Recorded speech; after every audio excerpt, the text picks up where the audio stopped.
My name's Tommy Schuch. I'm a former tower climber with many years of experience in the industry. I've traveled all over the country working for many different companies and agencies, climbing all different types of structures and towers along the way. One consistent trend that I witnessed from one company to the next is tower climbers being taken advantage of and safety being put on the back burner. That's what compelled me to make my first documentary, The Life of a Tower Climber.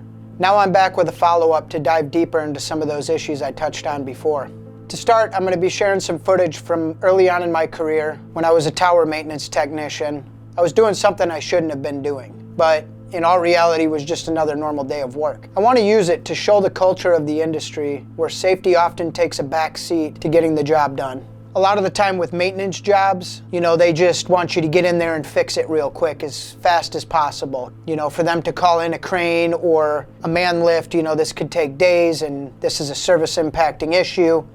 But looking back, every time I was willing to do something like this for my company, which normally was on a daily basis, I was sending a message to them. I was willing to do anything they asked, whether it was right or wrong, safe or unsafe, which just allowed for this consistent cycle of abuse, for lack of a better term. The reality is when climbers report these unsafe situations to their companies, the companies respond with, are you going to get it done or do we need to find somebody else to do it? And maybe they might not say that specifically, but that's the message you get. Because if you don't do it, somebody else is going to come and do it. You're kind of backed into a corner, it feels like sometimes. This pressure to prioritize speed over safety is a consistent issue in this industry and a big reason why I'm making this video. If you haven't seen my first documentary, I'll link it in the description. For now, let's get into it. As a maintenance technician, climbing 5 to 8 structures a day to access communication equipment was routine. On this particular day, I was working on a spheroid-style water tower. The systems I worked on were usually mounted either at the top of the tower or on the stem below the tank. The top typically required a crane or climber, while the stem generally uses a man lift. But like many companies, the one I worked for wasn't concerned with how the job got done, just that it did. So I had a choice: get creative or not work for the day.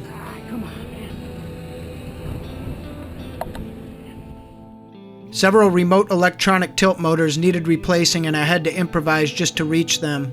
My brother Joe was my ground guy that day. Wow, that's a big swing. Since we didn't have a man lift, I climbed to the top and rigged a descent line on the side where I needed to access. I then had Joe swing my rope 60 to 80 feet toward the stem so I could grab onto the antenna, connect to the sector frame, and make the repairs. Taking risks like this is far too common in the industry. If you do this job long enough, you'll regularly find yourself in questionable and unnecessarily dangerous situations just to get the work done. Harder! Go! Companies prioritize saving money and time over worker safety, pushing us into dangerous workarounds that should be done the right way. At the time, it was just another day on the job. I didn't know any better. As they say, experience is the best teacher.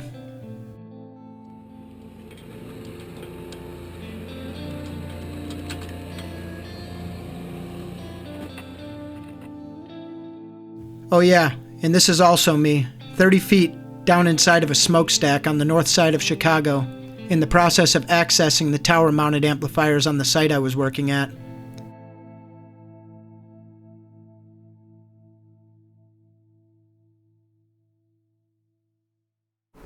Yeah, a lot of these guys are cowboys. They're gonna go out there and do it regardless, but they're not thinking twice about the danger and the risks of the actual job. And then when you get somebody in the office, when you don't feel comfortable with doing something, now you feel like you're either trying to play hero or trying to save the company for some reason. Like, you're not making any extra money, risking your life to do something stupid. The things you see in this industry are so dangerous because the money is not there to provide the safety that needs to be there. This is crane work. We're tower climbers. Why am I climbing around on ropes on a freaking smokestack? And half the freaking ladder rungs are falling out, rusted to all hell. Like, you got a ladder rung that is this thick, and then you can literally bend it with your hand because it's so rusted. And this is what your office is telling you to climb, and then if you're not gonna do it, they're gonna send the dumbest crew that they have in their company to go do it, and now you look like an asshole because you didn't do it. And these guys, it makes no sense. These vendors are getting away with murder in my eyes. You have families out here losing their children, losing their dads, because some company was pushing you to do something that should be illegal.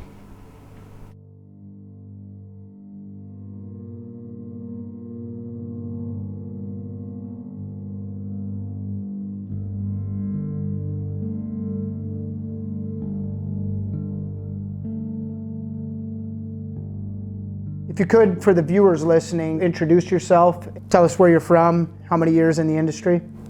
My name is Walter Bilson. I got 17 years in the industry. Recently have left the industry.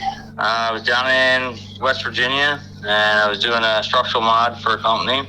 The company brought me in, gave me the prints, gave me the structural, said everything checked out. I went out, picked up materials, was down there with my crew, and we're setting steel. We get up around 300 and truck pulls up while on site. My guy on the ground radioed up, let me know that the tower owner. So you guys pulled up to a site.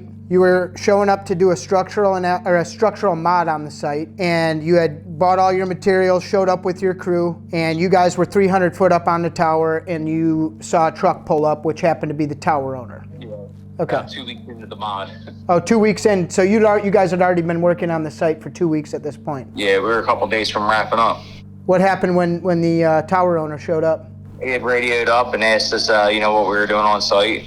Explained to him that we were there doing a structural mod for this company. He said that we need to come down. The tower had been slated for decommission. When I got to the ground, I got talking to the guy. He was explaining to me that the tower had been condemned for almost 2 years. Condemned for 2 years. And you guys were on it already at that point for 2 weeks, and nobody thought it was a good idea to call you guys up and say, hey, this tower's unsafe and you guys shouldn't be on it for whatever reason. I mean, there's things beyond what you can see on the surface that could have caused that to become condemned. Yeah, the tower had been twisted at some point in its lifespan. We were there adding half pipe, some X bracing, some other kind of bracing in there. And they were going to add additional guide wires out.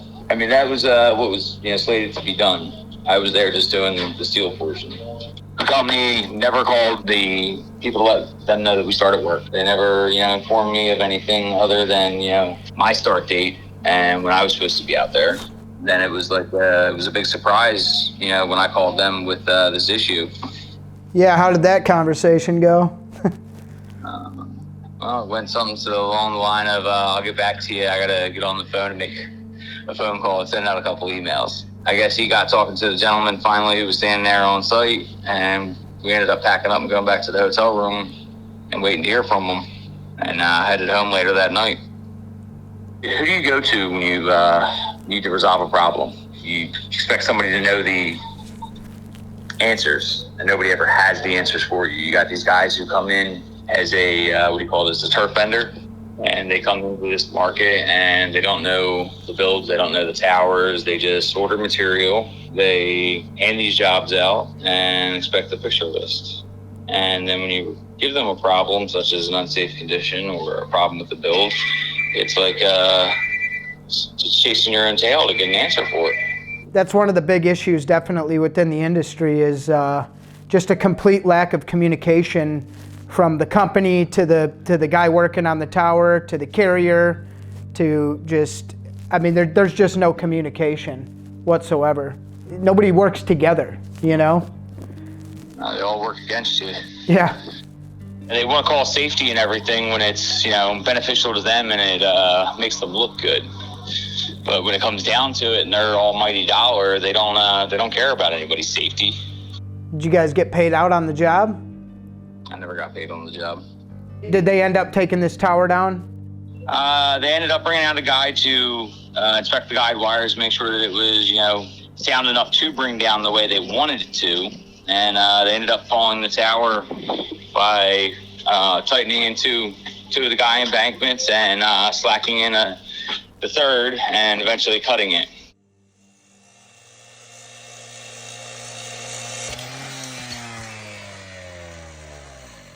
Timber!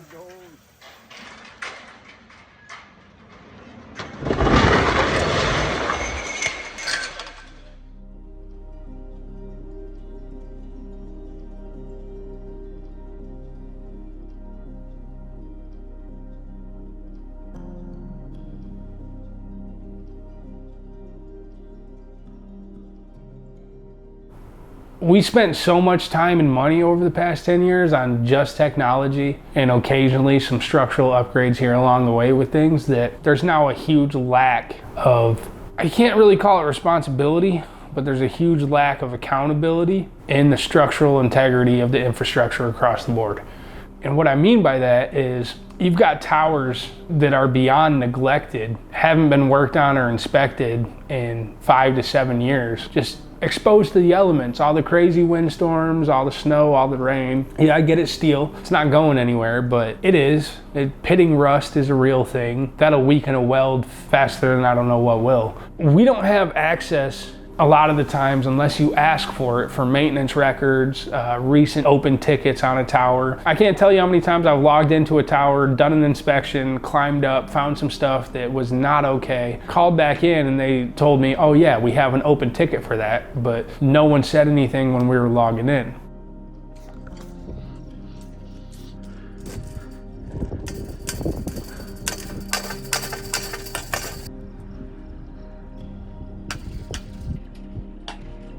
I have snapped guy wires and, oh, this thing has way too much sag versus the rest of them. This is a 400-foot guy tower. I don't feel comfortable with climbing this tower because this guy wire is sagging so bad. You snap it and it's just a freaking wave.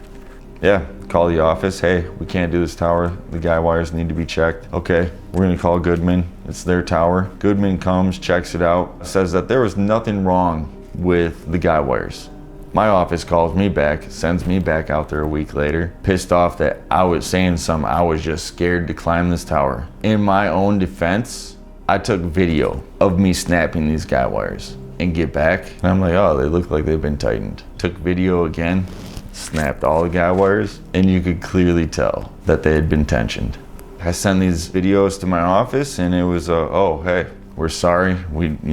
We see what you were talking about. But this is all a hush-hush game. Like, these guys aren't out there performing the checks on these towers that they should do regularly. It costs money to do that, and they're not keeping up on it. So it's really based on you and your knowledge in this industry to be safe, because they're not gonna do it for you.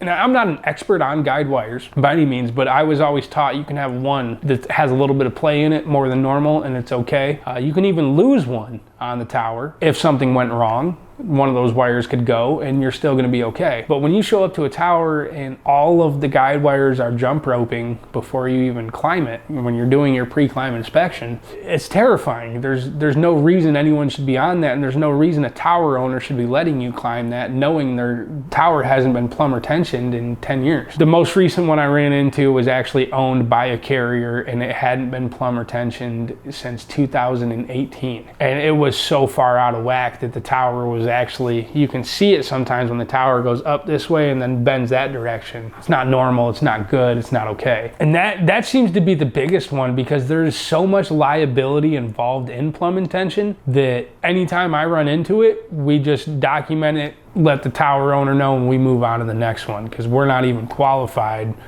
to actually plumb and tension the towers. It's a very specialty niche style of work. A company can be different than one bad manager. You know, one bad manager might be telling you to do something that you know you shouldn't do, but you know the company wouldn't be asking you to do that. So at that point, you got to differentiate between the two. But if the company as a whole is telling you to work in unsafe mannerisms or something that could potentially kill you, they don't need to be a company anymore.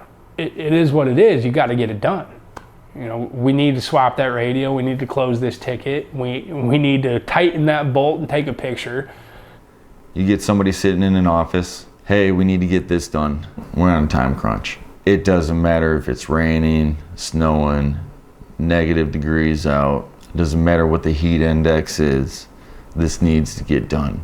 So a lot of these guys are put in a situation to where the pressure is really real. It's either you get it done or you're fired.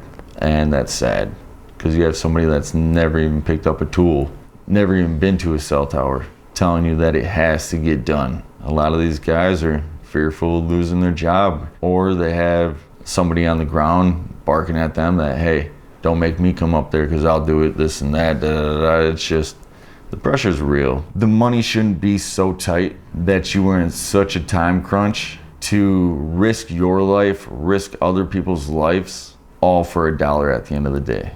You shouldn't have anybody in an office telling you how fast you gotta do your job.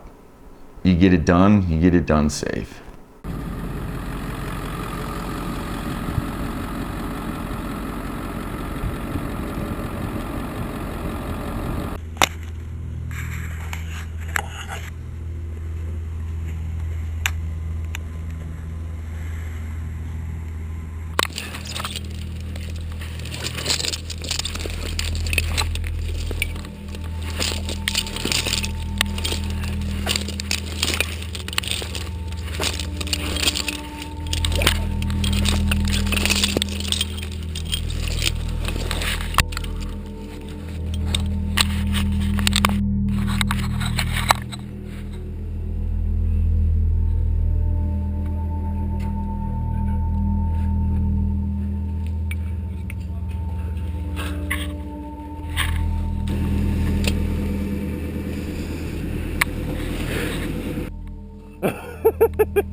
Midnight, 12 a.m.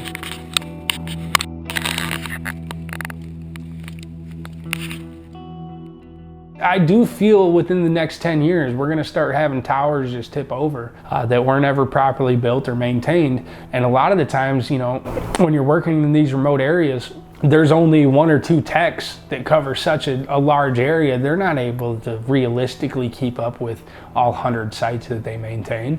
They're not gonna know these things, and you can't really fault them for it either, because they got 100 sites worth of shit, for lack of a better term, that they have to maintain. So a lot of it boils down to, we have these crews out there that are saying they're doing stuff and they're not, and that falls back into the people that have picked up a contract that's been subbed out 7 times, and you really get what you pay for in anything in life.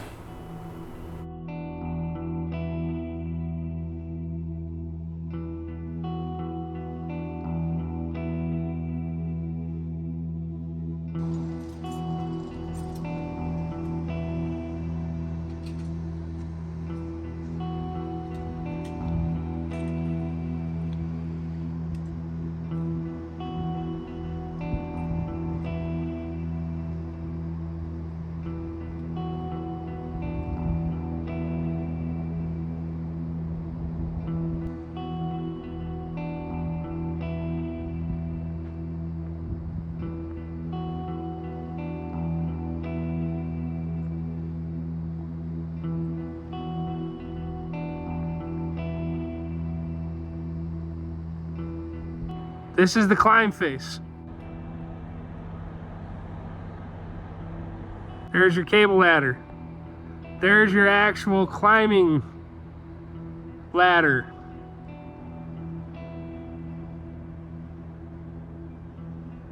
It was getting stuck on the damn corner pad. Shit on the guide wire. It's all good, nice and easy, you'll get there. Just be safe.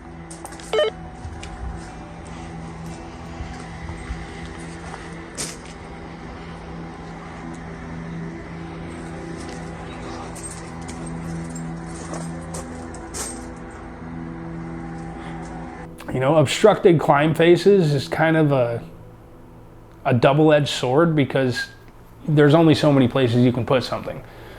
AT&T is really good about this. They put all their radios underneath the platform all the way around the tower and completely block off the access for you to be able to get up onto the platform. Now, let's say you're not even working on AT&T and you're working on Verizon, which is 2 platforms up above. Now I got to climb over 2 different carriers worth of stuff, potentially damaging things along the way, all because someone didn't want to put it on an antenna pipe. where it wouldn't be in the way. It frees up the climbing space. When you have 4 carriers stacked on top of each other and you're trying to work on the middle one, where are you going to put your rope? There's nothing you can really do other than just kind of deal with it, and a lot of the times it sucks.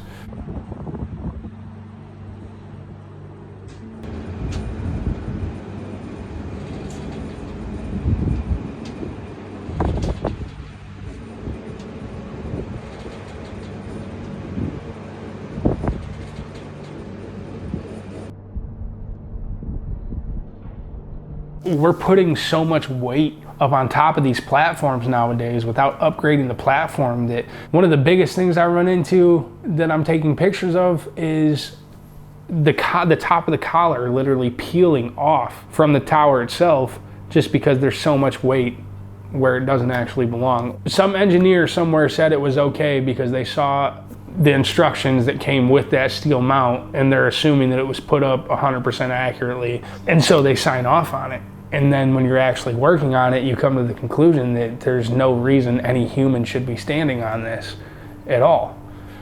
You know, our industry will never be easy. It's never going to be something you can just hop out of the truck and go to work without thinking. You're always going to have to think about what you're doing at work because of what we do. And there's always going to be tasks that are going to be overly complicated but necessary. It could just be a little bit easier if people would work with us while they're installing things and designing these things. It's not just a battle against each other.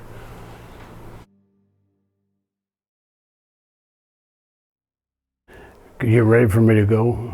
Well, my name's Richard Bell. I'm 83 years old. I live in Veneta, Oklahoma. I've been a tower contractor since 1973. And I've been a manufacturer since 1975. I'm a former iron worker. I joined the iron workers in 1966. I decided I wanted to get into the towers because I had some background in those when I was a teenager. So I started my own business in 1973 and realized as a subcontractor that I wasn't near as independent as I thought I would be. So I thought in order to get some independence in this business, I need to start being a general contractor or the manufacturer. So I started manufacturing towers. We built towers anywhere from 20 foot to our tallest was 1,950 foot for KXOJ out of Tulsa, but it's an FM radio station. Well, we built towers, I think, in almost every state in the Union. Some sold towers in Nigeria, Puerto Rico. We sold several towers in Puerto Rico, the Virgin Islands. And we've sold them in Afghanistan. We sold some to a military contractor in Afghanistan. We've been pretty successful, and we've never lost a man like anybody else. We've had a few accidents, but over 60 years of being active in the business, I've never lost a man. And one time I had 5 crews out on tall towers, so I feel pretty good about that. In fact, I'm prouder of that than probably any of the towers we ever built. My opinion of the current state of the telecommunication towers, cellular towers out there is really not good. They're an absolute mess. You can get on Facebook and look at the many photos that are posted on there, and you can see there's absolutely no planning. If there is any planning, the plan is distorted and misdirected because of all the other lack of planning prior to, the latest modification or change. Each one of those lines, when it gets a coating ice on it, how in the world can anyone even calculate the weight on an affair like they've got up on these towers? But there's been no change in the standards or the specifications. The planning is just really not good at all. I avoided cellular because it's just too difficult to work. The carriers should get involved and look at what they're getting for their money and find out from some of the installers what the problems are in building these towers. Tower owner was responsible for providing a safe workplace for the workers, and that's not what we're seeing on these towers. I remember the AT&T towers. We had a deck. Every antenna had access with grading. Of course, this is 50 years ago. And now then, we don't even have a clear climbing facility. Antennas, boom mounts are attached, and you can't even use the safety climb device. The towers being put up today are really not well suited for the loads that they're supporting. And they're certainly not well suited for the men that's got to go up there and work on them. They were given thought to the climbers back 50 years ago, but there's no consideration given to them in this market today. Every single site should have a stack of updated structurals, maintenance records. If someone was out here working on the guide wires last month, I want to know, because I want to know to look and make sure everything's okay. Granted, I'm already going to, but it's good to know to take an extra moment to look at something, because if I'm just walking around taking an extra moment to look at everything, I'm going to be there all day. There has to be some sort of balance between time and efficiency and actual inspections. I'm a firm believer that all tower owners should have an internal crew. 2-man teams, but 2 to 3 of them per state, really, riding around on a continuous basis and inspecting and looking at the structures, taking care of the little things along the way. Safety climb inspections. These things should not be taking place every 3 to 7 years. Someone should actually be out looking at this tower. If someone's doing an upgrade on it and adding, 10, 15,000 pounds of new weight, go do a structural on it. You're gonna know that your stuff is taken care of, as well as anything future coming along. A standard is a minimum. Basically, you don't have a black line running through where you can determine if this tower is in compliance or not. You got a wide area of gray with black on one end and white on the other. I guess it was about 2005, along in that era, when 4G and 5G was on the drawing board.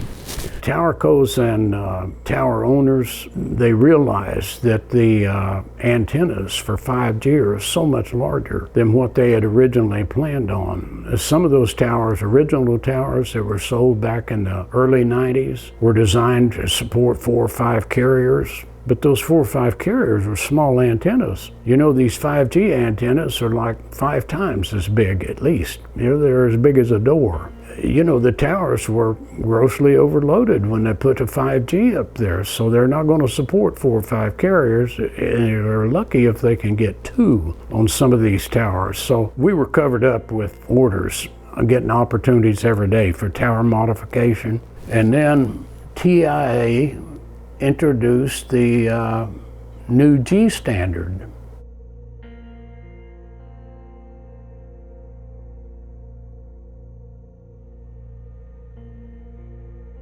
All of the tower modification business that we were seeing just disappeared. Rather than modify the towers, what they did was they just lowered the threshold of the standard. And that was RS-222G. And then I think they realized that they didn't lower it enough, so then they came up with H. And when H came out, that gave the owner about an average of about 10% more loading capacity than what they had under G. And this covered the majority of the United States. In fact, I remember looking at a map. The only place in the United States where the towers actually increased, where they had to be made stronger, was in the Everglades. And there's not any towers in the Everglades. All the coastal areas around there, they got the break from the H standard. The overall configuration of the tower, giving consideration to the difficulty of climbing and working on them and installing the antennas and the sector mounts, that's not changed at all. It's the same way they've always done it, and they just keep making them heavier and heavier and heavier, and the antennas are bigger and bigger and bigger.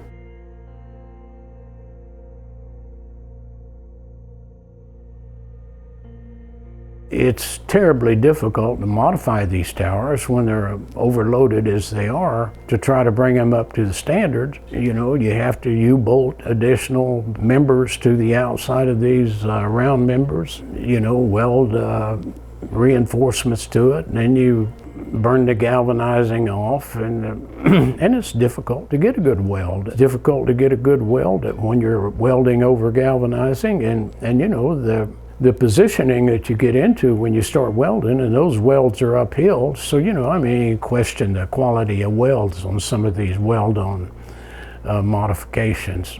The carriers should get involved and look at what they're getting for their money and find out from some of the installers what the problems are in building these towers.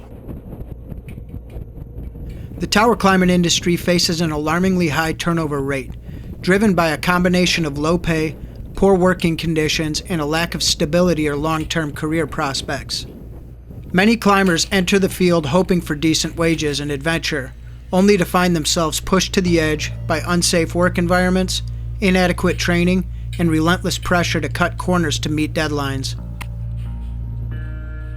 With little investment in climbers' futures like pathways for career growth or benefits, the industry creates a revolving door where seasoned professionals are consistently replaced by inexperienced workers, compounding safety risks. The cycle perpetuates a culture of exploitation, leaving many to question if the benefits are even worth the sacrifices.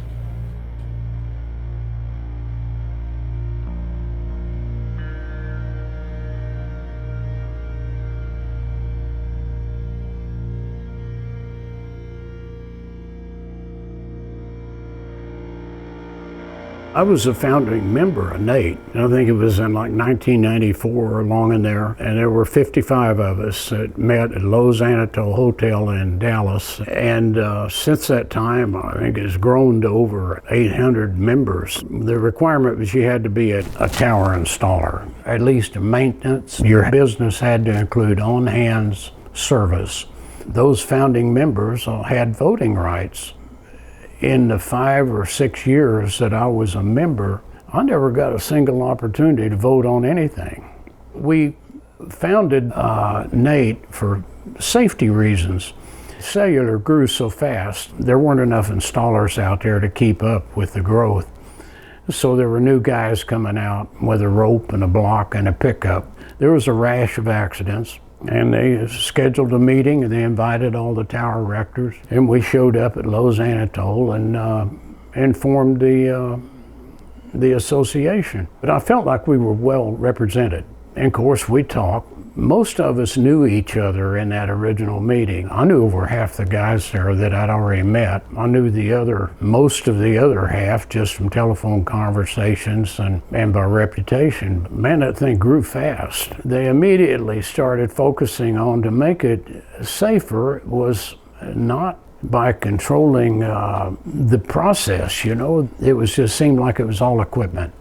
We're required to get climbing harnesses and certain lanyards, and so that was where NATE's focus was. We all knew each other, and we were pretty comfortable with the people that were on the board because they were tower erectors. They were looking out for our welfare, but then started seeing names that we didn't know who they were. You know, it was associate members that were moved up in the ranks. The tower erectors were just completely overwhelmed with it. The tower erectors didn't have the time or the money to spend to go to these meetings. And you know, and tower erectors aren't exactly the type that like spend a lot of time in administrative affairs. You know, they're workers. But a lot of these committee members and these associates that came in, they were salespeople. You know, they were marketing a product, and they saw the opportunity to get hooked up with NATE and start marketing their product. And the best way to market their product was to get on a board, get on a committee, and get it mandated. So that's where that went. And of course, to people that didn't actually go out there and do the work, it is a good idea. If you got 2 lanyards on and one of them fails, you're going to live. But the objective is to get up there and get the work done. And we all know that it's dangerous work, and we've all been doing it for years. And you're never going to get away from it being dangerous. I don't care how many lanyards you got on it, so it's still going to be dangerous. But it became more of a trade organization than a safety organization. It was not a labor organization, it became a trade organization.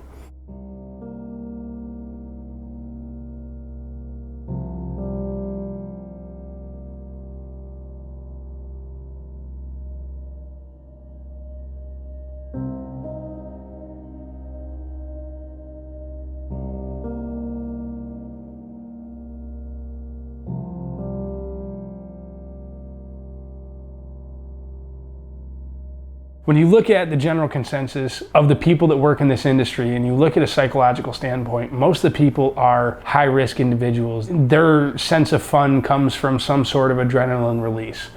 With that being said, a lot of people that are high-risk individuals, that comes with a certain amount of gray area. And inside that gray area, a lot of people deal with all sorts of issues like addiction, and it can be drugs, alcohol. You got people out there that have to have their caffeine, nicotine, you name it. Their brain is already wired with a predisposition for high levels of adrenaline, serotonin.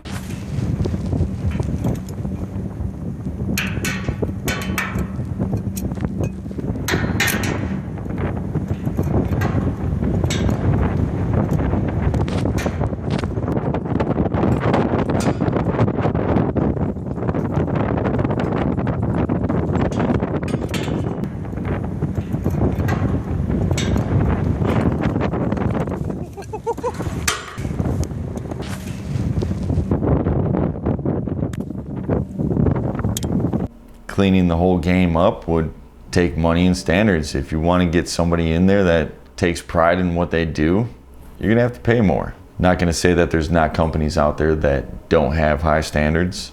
If you want a lead out there that gives two shits about what everybody else is doing, you're gonna pay that guy because he's gonna be the one, hey, so-and-so was up there smoking weed on the tower. You know, I caught so-and-so out last night, 4 o'clock in the morning, on cocaine all night.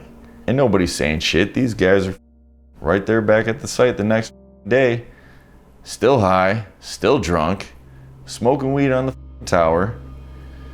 These companies would have higher standards and hire more qualified guys if the money was there. It all boils down to one thing, and yeah, safety's number one, but who really gives a shit when the money's not there? It's not the person that can go out there and climb a tower and turn a wrench. It's the person that can climb a tower and turn a wrench day after day for 10 years. Anyone can climb a tower one time. You really can. It's about whether or not you can do it repeatedly, safely, while keeping a sane mind and a balance with a healthy lifestyle at the same time. Everyone can have the attitude of let's go get it done and make some money, but at the end of the day, that paycheck better be worth the risk that you're putting yourself in, because otherwise you're just going to walk away unhappy, disgruntled, or potentially not even walk away at all.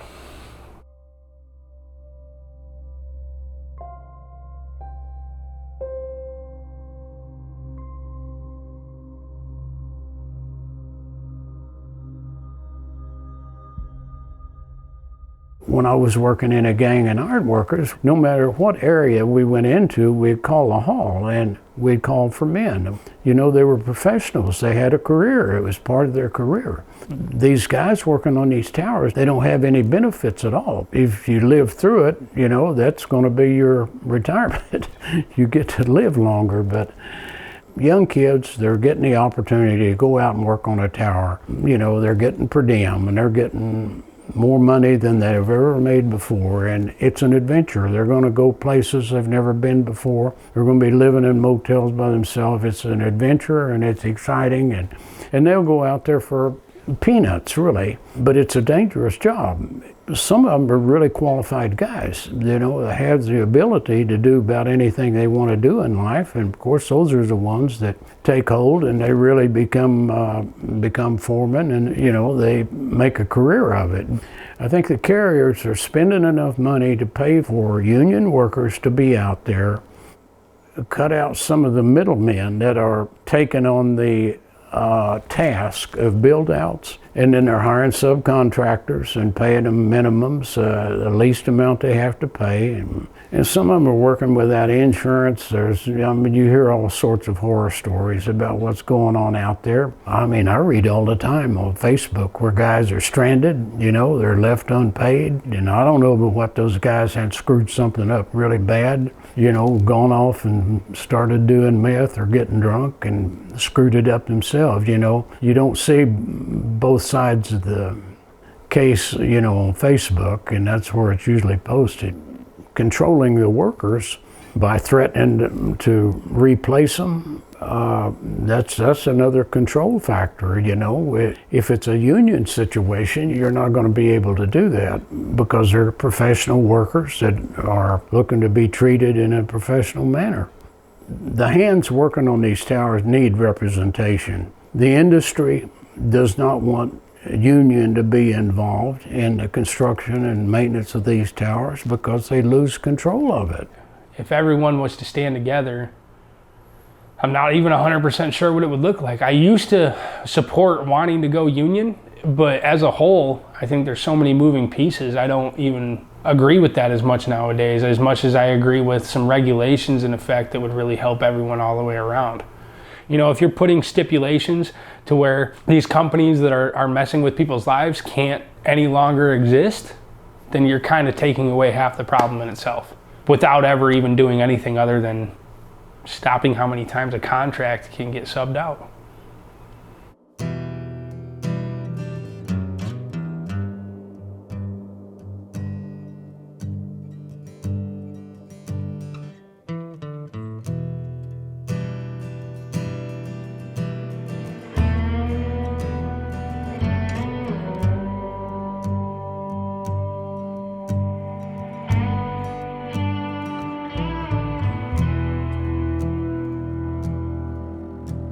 It'll be fine by dusk, glad I'm telling you, baby.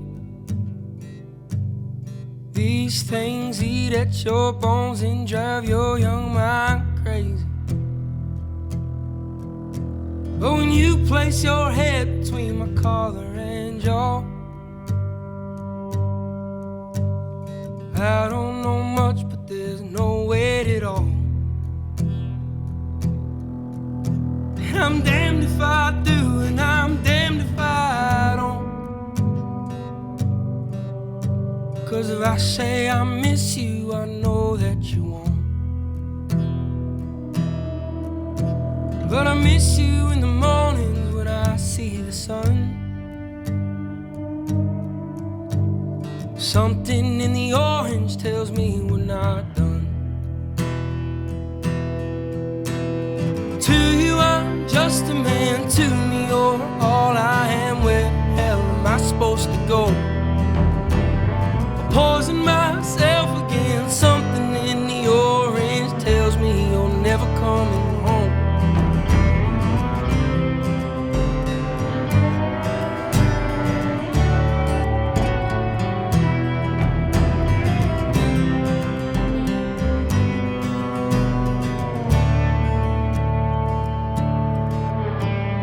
Need to hear you say you've been waiting all night. There's orange dancing in your eyes from bulb light. Your voice only trembles when you try to speak. Take me back to us dancing this wood used to creak. To you I'm just a man, to me you're all I am. Where the hell am I supposed to go? I poison myself again. Something in the orange tells me you're never coming home.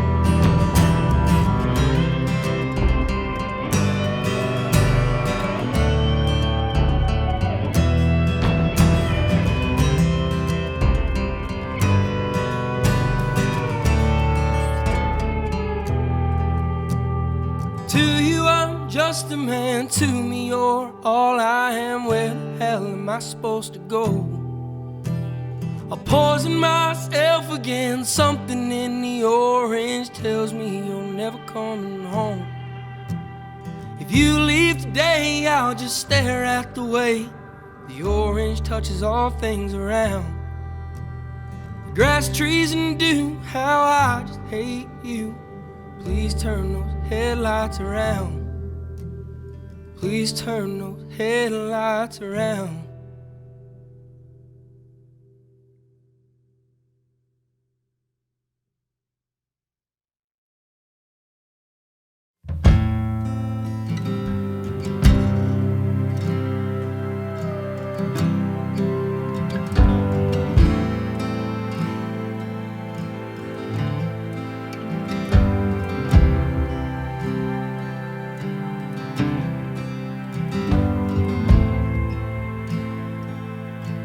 Rod girl and whiskey's gonna ease my mind. Beach towel dress on the drying line. Do I remind you of your daddy in his 88 Ford? Labrador hanging out the passenger door. The sand from your hair is blowing in my eyes. Blame it on the beach, grown men don't cry. Do you remember that beat down basement couch? I'd sing you my love songs and you'd tell me about how your mama ran off and pawned her ring. I remember everything. A cold shoulder, a closing time. You were begging me to stay till the sun rose. Strange words come on out of a grown man's mouth when his mind's broke. Pictures in passing time. You only smile like that when you're drinking. I wish I didn't, but I do. Remember every moment on the nights with you.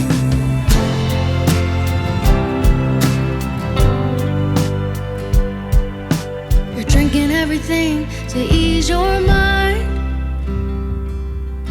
But when the hell are you gonna ease mine?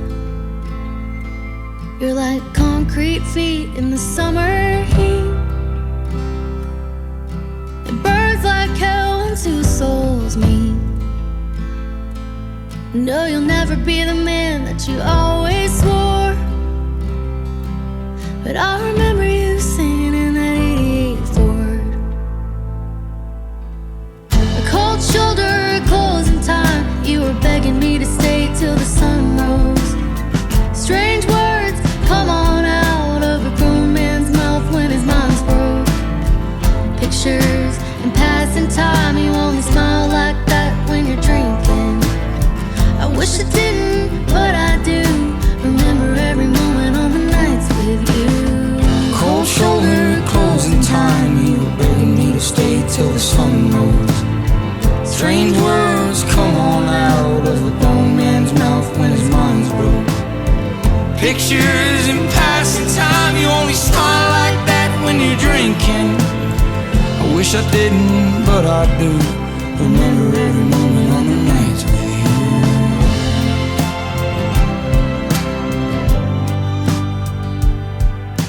Rod good whiskey's gonna ease my mind.